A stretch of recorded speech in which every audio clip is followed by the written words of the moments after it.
Ohlsdorf cemetery didn't just sit on the ground, it seemed to breathe. It was a cold, grey Sunday in November 1948. Elsa Hoffmann, her black wool coat buttoned to the chin, navigated the labyrinth of headstones with the practiced ease of a woman who had memorized every crack in the gravel. In her gloved hands, she clutched a bouquet of white lilies. They were out of season and expensive, but they were Hans's favourite. Her husband had always said that lilies looked like trumpets of peace. She reached the plot. Hans Hoffmann, 1912 to 1945. He hadn't died in the glory of the front lines. He had come home a shell of a man, his lungs ruined by the damp trenches and his spirit fractured by things he wouldn't name. He had lasted only months after the surrender. As Elsa knelt to clear the frost from the marble, she froze. There, resting atop the headstone, was a small, weathered wooden cross. Beside it lay a coin, not a German mark, but a British shilling. This wasn't the first time. For 3 years, every Sunday, someone had been beating her to the grave. Elsa decided that today the mystery would end. She retreated to a stone bench hidden behind a sprawling weeping willow. She waited. An hour passed. The bells of a distant cathedral chimed 10. Then she heard it, the rhythmic clack-drag of a cane on stone. Out of the fog emerged a man. He was tall, gaunt, and wore an old British Army greatcoat, stripped of its official regalia, but still holding its stiff military shape. He looked to be in his 50s, his face a map of scars and stories. He didn't look like a conqueror. He looked like a pilgrim. The man reached Hans's grave. He didn't pray in the traditional sense. He stood at a rigid attention, his hand coming up in a slow, trembling salute. Then he leaned forward and placed a small poppy, the British flower of remembrance, next to Elsa's lilies. "Who are you?" Elsa's voice cracked the silence. The man jumped, his hand instinctively flying to his hip as if searching for a sidearm that wasn't there. He turned, his pale blue eyes wide with a mixture of guilt and exhaustion. I apologize, madam," he said in heavily accented German. "I did not mean to intrude on your grief." "You are British," Elsa said, stepping forward. "My husband was a soldier of the Wehrmacht. You were enemies. Why have you come here every Sunday for 3 years?" The man, Sergeant James Miller of the 5th Royal Inniskilling Fusiliers, took a deep breath. The cold air turned into a cloud of steam before his lips. "Because, madam," James whispered, "the man in this grave is the only reason I am breathing yours." James sat on the edge of the stone bench, his bad legs stretched out. Elsa sat at the other end, the space between them filled by the ghosts of 1,000,000 fallen men. "It was the winter of 44, James began. "The Ardennes forest was a meat grinder. It was freezing, so cold the oil froze in our rifles.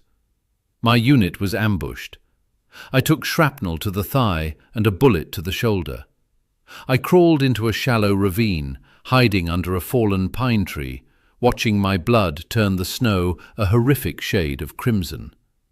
He closed his eyes, and Elsa could see his eyelids flickering back in that forest.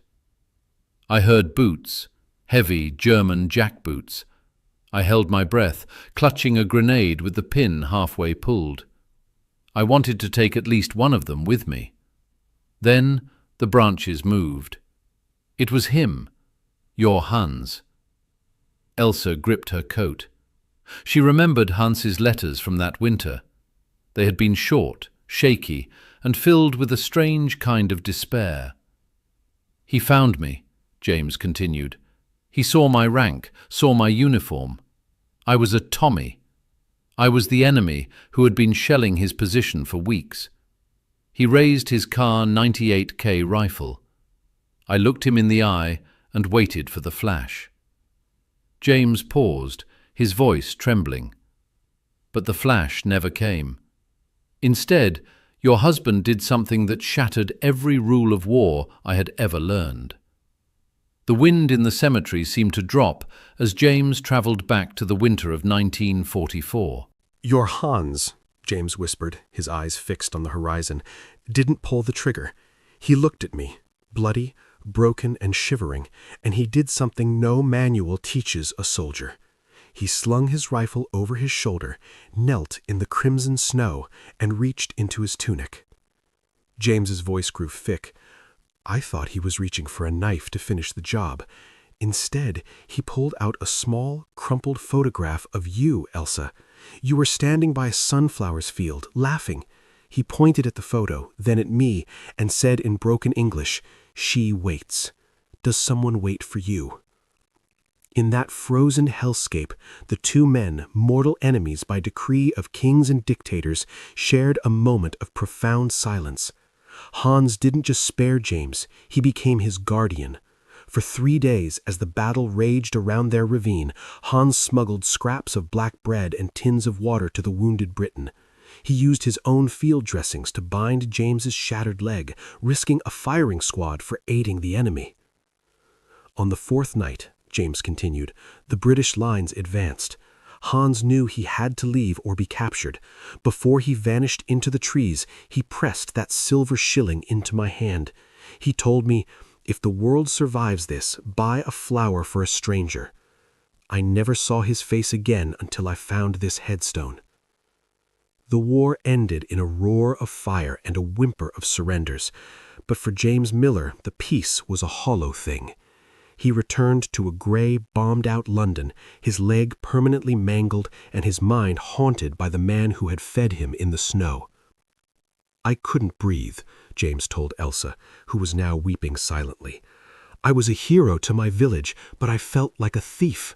I had stolen a life that belonged to a German family. I spent years writing to the Red Cross, navigating the bureaucratic nightmare of the occupation zones. I had only a name, Hans Hoffmann, and a blurry memory of his unit's insignia." James described the obsession that nearly cost him his sanity. He spent his meager pension on investigators and spent his nights studying maps of Hamburg. He didn't want to conquer Germany. He wanted to find the man who had conquered hate. When he finally found the record of Hans's death in 1945, only months after the war ended, James felt a part of himself die too. "I realized then," James said, "that I couldn't say thank you to him. So I decided I would say it to the earth that held him." Elsa looked at the British sergeant, her heart aching with a mixture of gratitude and a new sharp pain. "You came all this way for 3 years just to say thank you?" James looked down at his boots, his hands trembling violently. "No, Elsa, there is more. Something I have never told a soul." The air grew heavy. James reached into his greatcoat and pulled out a yellowed, blood-stained letter. It was addressed to Elsa, but the seal had been broken years ago. "The night Hans left me in the ravine," James choked out, "he gave me this letter. He told me if he didn't make it, I was to find you and give it to you. He knew the end was coming. He knew the German lines were collapsing."